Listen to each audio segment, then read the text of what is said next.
കഴിഞ്ഞ ആഴ്ച ലാലേട്ടൻ്റെ വീക്കെൻഡ് എപ്പിസോഡിൽ ആദിലയ്ക്കും നൂറയ്ക്കും നേരെ ബിഗ് ബോസ് ഹൗസിൽ ലക്ഷ്മി നടത്തിയ പരാമർശം വലിയ രീതിയിൽ വിമർശനം ഉയർത്തിയത് അതിനെ ലാലേട്ടൻ ചോദ്യം ചെയ്തിരുന്നു. ആ ദിവസം ലക്ഷ്മിക്കെതിരെ ശക്തമായി പ്രതികരിച്ചവർ തൊട്ടു പിന്നാലെ അതെല്ലാം മറന്ന് ലക്ഷ്മിയോട് അടുക്കുന്നത് കണ്ട് അത്ഭുതം തോന്നിയെന്ന് പറയുകയാണ് ആദിലയും നൂറയും അനുമോളും.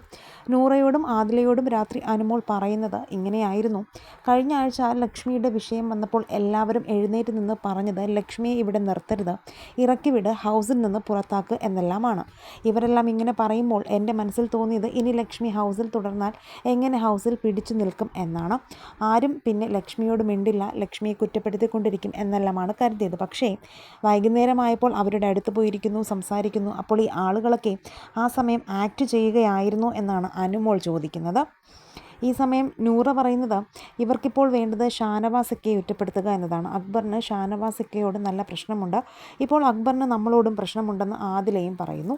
അങ്ങനെ ഒരു പ്രശ്നം ഉണ്ടായപ്പോൾ ലക്ഷ്മിയെ അവരാരും ഒറ്റപ്പെടുത്തി മാറ്റി നിർത്തിയില്ലല്ലോ, പിന്നെ ഞങ്ങൾ ഷാനവാസിനെ ഒറ്റപ്പെടുത്തണോ? ഷാനവാസ് ഒരു കാര്യം പറഞ്ഞു, അതിലെ സത്യം തെളിയട്ടെ എന്ന് തീരുമാനിക്കാമെന്നും ആദില പറയുന്നുണ്ട്. വീക്കെൻഡ് എപ്പിസോഡിൽ ലാലേട്ടൻ ഷാനവാസ് നവീൻ വിഷയം ചർച്ച ചെയ്യുമെന്നാണ് എല്ലാവരും കരുതിയത്. പക്ഷേ വിവാദ വിഷയങ്ങളിലേക്ക് ഒന്നും കടക്കാതെ തന്നെ രസകരമായി ലാലേട്ടൻ എപ്പിസോഡ് അവസാനിക്കുകയായിരുന്നു.